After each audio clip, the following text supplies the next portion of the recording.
Okay, picture this. You've done everything right. Like, genuinely everything right. You went to college, you got a decent job, you stopped buying avocado toast, you actually stopped. You've been putting money in your 401k and you've been saving for years. You've got maybe $40,000 or $50,000 sitting in a savings account, and you think, all right, this is it. This is the year I finally buy a house. So you start looking and you pull up Zillow, which, by the way, is basically just a horror movie app at this point. And you realize that the starter home in your city, the one with the small yard and the slightly weird bathroom, that thing is listed at $420,000. And your $50,000 down payment, the one you bled to save, that doesn't even cover 12% down, which means you'd still owe PMI, which means you'd still be paying extra every single month just for the privilege of not having enough money. And then the mortgage payment comes back at like $2,800 a month on a starter home. And you just sit there. If that story sounds familiar, if you've been doing the math and the math just doesn't math, this video is for you. My name is Bihari, and I spend way too much time thinking about the housing market. If you're someone who feels like home ownership is this thing that was supposed to happen by now, but somehow keeps slipping further and further away, make sure to hit that subscribe button and give this video a thumbs up if it helps you out. Because today we are going to break down why buying a house is harder than it has ever been in modern American history. Not just vibes harder, not just it feels harder, but mathematically, statistically, structurally harder. And then we're going to talk about what you can actually do about it, because I'm not here to just make you feel bad for 50 minutes and send you on your way. Let's get into it. Here's the thing that most people miss when they talk about how hard it is to buy a house. They compare today's prices to prices from like 5 or 10 years ago, and they say, yeah, it's more expensive. That's inflation. Things are always more expensive. And that is technically true, but it completely misses the actual problem. The real issue isn't just that prices went up, it's that prices went up dramatically faster than incomes did. And then interest rates went up on top of that. That's a double hit. And most people are only paying attention to one of them. Let me give you the math, because the math here is genuinely shocking. In 2000, the median home price in the United States was around $119,000. The median household income was around $42,000. So the average home cost roughly 2.8 times what the average household earned in a year. That's the affordability ratio, 2.8. Fast forward to 2024. The median home price hit approximately $420,000. That's according to the National Association of Realtors. And the median household income? Around $80,000. So now that ratio is 5.25, nearly double what it was 24 years ago. And here's where it gets really interesting. And by interesting, I mean kind of devastating. In major metro areas, that ratio is way, way worse. In Los Angeles, you're looking at a price to income ratio closer to 12 or 13. In San Francisco, it's been above 10 for years. Even in cities that used to be affordable, Austin, Nashville, Boise, that ratio has exploded since 2020. So right off the bat, we need to understand, this isn't a personal failure. The math changed. The math that your parents used to buy their house. Save up, get a decent job, buy a house. That math no longer produces the same result. The inputs are the same. The output is completely different. Now you might be thinking, okay, Bihari, I knew prices were high. Everyone knows prices are high. Tell me something I don't know. All right. Let's talk about interest rates, because I think most people dramatically underestimate how much this piece of the puzzle actually matters. In January 2021, the average 30-year fixed mortgage rate was sitting at around 2.65%. That is historically shockingly low. That's basically free money. In the context of what mortgage rates have looked like across history, by October 2023, that same rate had climbed to around 8%. And as of early 2025, we're still hanging around 6.5 to 7%. Here's what that actually means in dollars, because percentages are abstract and dollars are real. Let's say you're buying a $400,000 home. You put 20% down, that's $80,000, which is already a ton of money, but let's just say you did it. So you're financing $320,000, at a 2.65% interest rate, your monthly payment is about $1,290. Over 30 years, you pay roughly $464,000 total, meaning about $144,000 in interest. At a 7% interest rate, that same $320,000 loan costs you $2,130 per month. Over 30 years, you pay roughly $767,000 total, meaning about $447,000 in interest. Same house, same loan amount.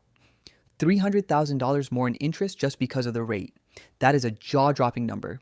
And the monthly payment difference, $840 more per month, is a difference between qualifying for a mortgage and not qualifying for a mortgage for millions of Americans. That's not a rounding error.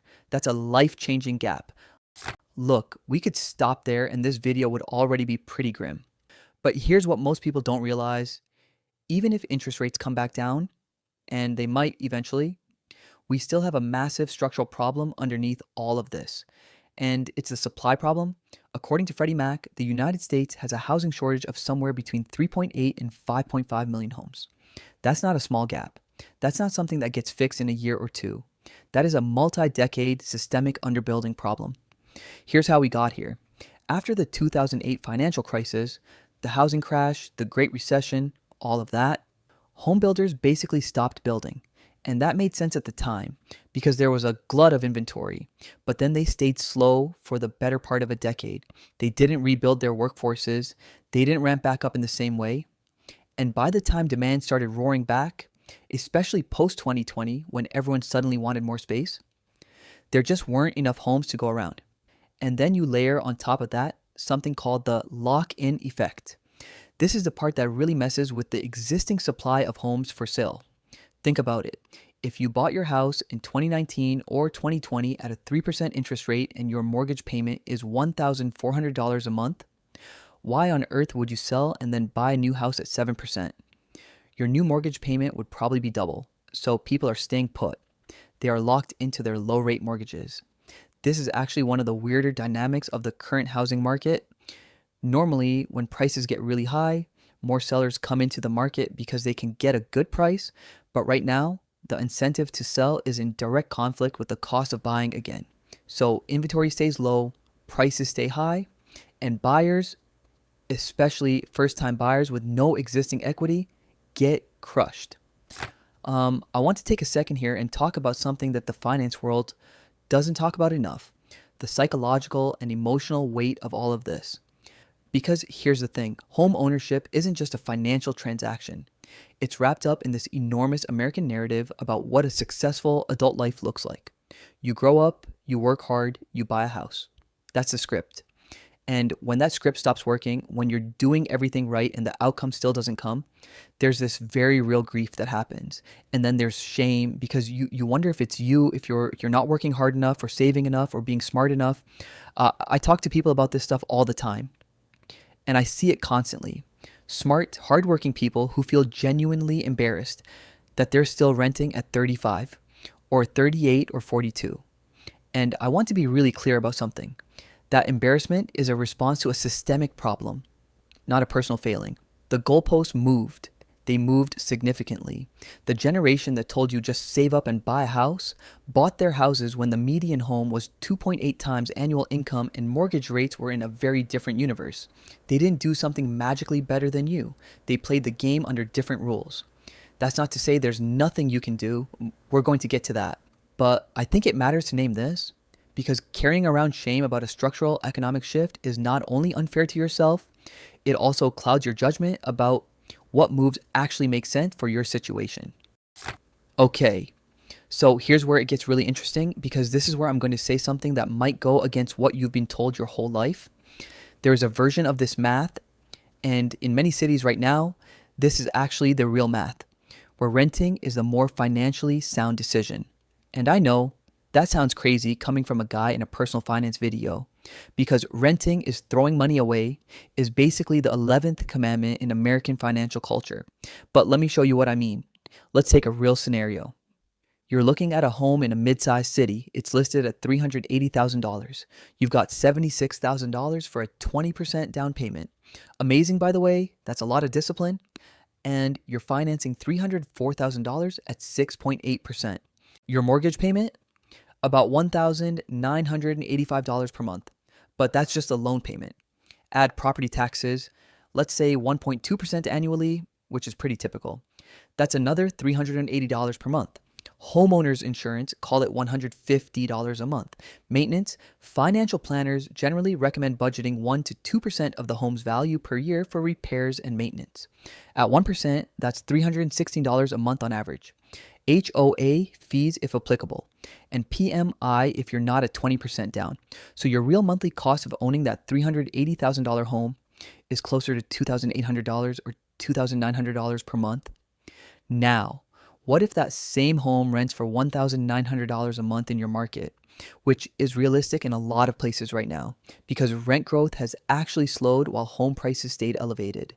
If you rent at $1,900 and invest that $1,000 monthly difference, plus your $76,000 down payment that you didn't use, into a diversified index fund, returning a historical average of about 7% annually, over 10 years, you're looking at a portfolio worth somewhere around $325,000 to $350,000. Now, obviously, that's not the full picture. Homeowners build equity, homes can appreciate, the tax deduction on mortgage interest exists, and there's real emotional value to owning. I'm not saying renting is always better. I'm saying the old blanket rule, always buy, renting is wasteful, doesn't hold up in today's market. The math is context dependent. And in many cities right now, the math actually favors renting and investing. The smartest thing you can do is run your specific numbers in your specific market rather than just defaulting to the cultural script. Here's what worries me most about all of this, and it's something most housing market conversations don't spend enough time on. We know, this is established in economic research, that home ownership has been one of the primary ways that middle-class American families have built generational wealth. The Federal Reserve's Survey of Consumer Finances consistently shows that the median net worth of homeowners is roughly 40 times that of renters. 40 times. That gap is staggering. Now, what happens to that wealth building pathway when homeownership becomes inaccessible to a growing portion of the population? What happens to wealth inequality when the people who already own property benefit from price appreciation while people trying to enter the market get priced out further and further? This isn't a left or right issue. This is a math issue, and the math says that if we don't solve the supply problem, if we don't build more housing, if local zoning laws continue to block development, if the lock-in effect continues to strangle inventory, we're going to entrench a two-class system in this country that is very, very hard to reverse. People who got in before 2020 winning, people who didn't fighting for scraps. That's a problem, and I think it's important to say it clearly. All right. I promised you this wasn't just going to be a doom and gloom video, so let's talk strategy. Because even in a tough market, there are moves you can make. Number 1, expand your geography intentionally. Look, I know everyone wants to live in the major metros. I get it. But if you are flexible, even partially flexible about where you live, the housing math changes dramatically. The price to income ratio in markets like Pittsburgh, Cleveland, Memphis, Oklahoma City, or parts of the Midwest is still in the 3 to 4 range, which is challenging, but it's not the 2008 San Francisco impossible. Remote work has made this more viable than ever before. This doesn't work for everyone, but if it's an option, it is worth serious consideration. Number 2, understand the difference between waiting and losing. One of the most common mistakes I see is people saying, I'm just going to wait for prices to drop. And look, prices might drop. Nobody can tell you with certainty what the market does next. But while you're waiting, you're also paying rent, potentially missing out on any appreciation that does happen and not building equity. Waiting is not a neutral position. Waiting has a cost. You need to weigh the cost of waiting against the cost of buying. Number 3, stop obsessing over the 20% down payment rule.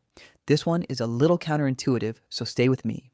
The conventional wisdom is save 20% down to avoid PMI. And PMI is bad. It's extra money you're paying for essentially nothing. But here's the problem. In a market where home prices are rising 5 to 6% per year, waiting an extra 2 or 3 years to hit 20% down could cost you more in price appreciation than you would have paid in PMI. Do the specific math for your situation. A 3% down FHA loan or a 5% conventional loan might make more financial sense than waiting. Number 4, look at house hacking. This is genuinely one of the most underused wealth building strategies available to first time buyers, and I'm kind of obsessed with it. The concept is simple. You buy a multi unit property, a duplex, triplex, or fourplex, you live in one unit, and you rent out the others. The rental income offsets your mortgage. In some cases, it covers the mortgage entirely. You're building equity, the tenants are helping pay your mortgage, and you're getting experience as a landlord. FHA loans allow you to do this with as little as 3.5% down on properties up to 4 units if you live in one of them. This strategy doesn't work everywhere, but where it does work, it's incredibly powerful. Number 5, build the financial foundation aggressively right now. Credit score, savings rate, and debt to income ratio are the 3 levers that most directly control what you qualify for and at what rate. A credit score difference of 60 points can mean a difference of 0.5% on your mortgage rate, which on a $350,000 loan is about $130 a month, or roughly $47,000 over the life of the loan. Pay down high interest debt. Don't open new credit lines if you're planning to buy in the next 12 months. And build that down payment in a high yield savings account. As of 2025, many are paying 4 to 5%, not in a checking account earning nothing. Here's the thing I want to leave you with. The housing market right now is genuinely hard. That's real. The people telling you it's fine and you just need to cut back on lattes are either not paying attention or they bought their houses in 2015 and have forgotten what the current numbers actually look like. But hard doesn't mean impossible. And understanding why it's hard, really understanding the mechanics, the math, the structural issue, is actually the first step to navigating it smarter than most people are. Most people are just frustrated. Knowledge turns frustration into strategy. You're not behind.